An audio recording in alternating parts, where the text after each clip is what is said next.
Parul university के placements का कोई रिप्लेसमेंट नहीं, इसलिए टॉप कंपनीज की फर्स्ट चॉइस। आप तो समझ ही गए होंगे। Join Parul university, Vadodara, Gujarat. नमस्कार, आप देख रहे हैं जागरण जोश और मैं हूं आपके साथ सिमरन राजपाल। आज हम बात करने वाले हैं कि ऐसे सिस्टम के बारे में जो गांव के लोगों को अपने फैसले खुद लेने का अधिकार देता है। जी हाँ, हम बात कर रहे हैं पंचायती राज की। ये सिस्टम भारत में रूरल डेवलपमेंट का बैकबोन माना जाता है। 3 लेवल्स पर काम करता है: ग्राम पंचायत, पंचायत समिति और जिला परिषद। इसका मेन एम है लोकल सेल्फ गवर्नेंस, यानी कि गांव के लोग गांव के फैसले।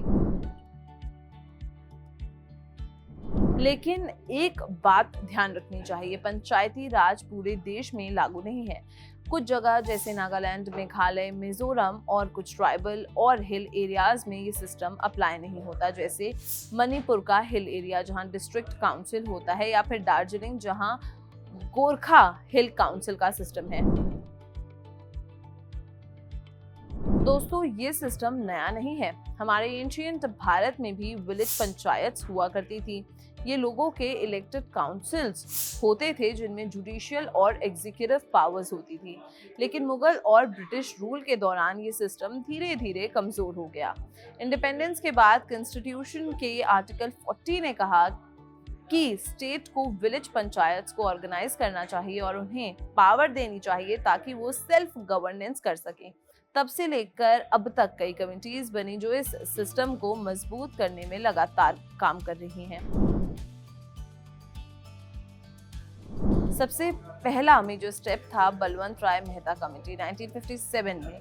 इस कमेटी ने रिकमेंड किया कि 3 टियर पंचायती राज सिस्टम में ग्राम पंचायत, पंचायत समिति और जिला परिषद। उनका कहना था कि प्लानिंग और डेवलपमेंट ग्राउंड लेवल से ही स्टार्ट होनी चाहिए। डिस्ट्रिक्ट कलेक्टर को जिला परिषद का चेयरमैन बनाने का सजेशन भी दिया गया और साथ ही साथ यही सिस्टम राजस्थान और आंध्र प्रदेश ने सबसे पहले 1959 में अडॉप्ट किया।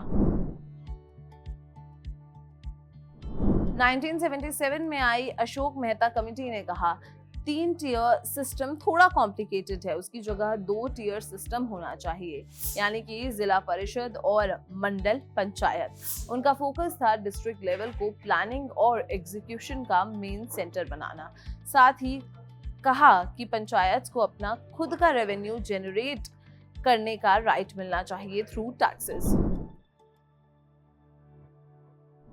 अब बात करते हैं सबसे इंपॉर्टेंट टर्निंग पॉइंट की, 73rd कॉन्स्टिट्यूशनल अमेंडमेंट एक्ट जो 1992 में आया। ये अमेंडमेंट ने पंचायती राज को कॉन्स्टिट्यूशनल स्टेटस दे दिया। पहली बार लोकल बॉडीज को इंस्टीट्यूशंस ऑफ सेल्फ गवर्नमेंट बोला गया।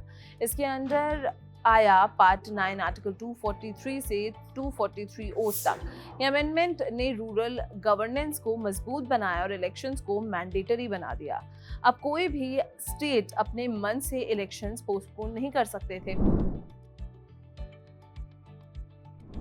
इस एक्ट के कुछ की फीचर्स हैं: ग्राम सभा यानी विलेज के रजिस्टर्ड वोटर्स का असेंबली, उसके बाद है 3 tier system, village, gram panchayat, immediate block level, district यानी कि जिला परिषद, और रेगुलर इलेक्शंस। हर 5 साल में इलेक्शन होना जरूरी है। साथ ही साथ रिजर्वेशन सिस्टम भी इंट्रोड्यूस किया गया। SC, ST और वुमेन के लिए सीट्स रिजर्व हैं।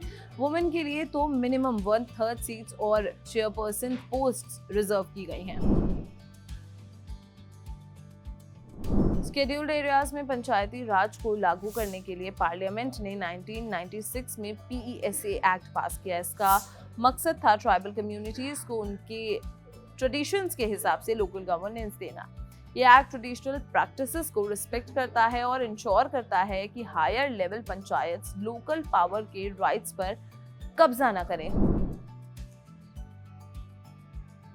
दोस्तों, पंचायती राज ने रूरल इंडिया में डेमोक्रेसी को ग्राउंड लेवल तक ले आया है, लेकिन साथ ही कुछ चैलेंजेस भी हैं, जैसे caste based discrimination, women's participation और लोकल एलीट डोमिनेशन। अगर इन इश्यूज को सीरियसली एड्रेस किया जाए तो पंचायती राज सिस्टम सच में एक inclusive and empowered rural governance model बन सकता है।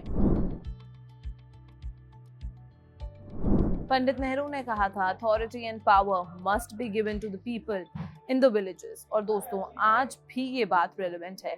पंचायती राज सिर्फ गवर्नेंस का सिस्टम नहीं, एक विजन है, एक ऐसी डेमोक्रेसी का जो सबको साथ लेकर चले।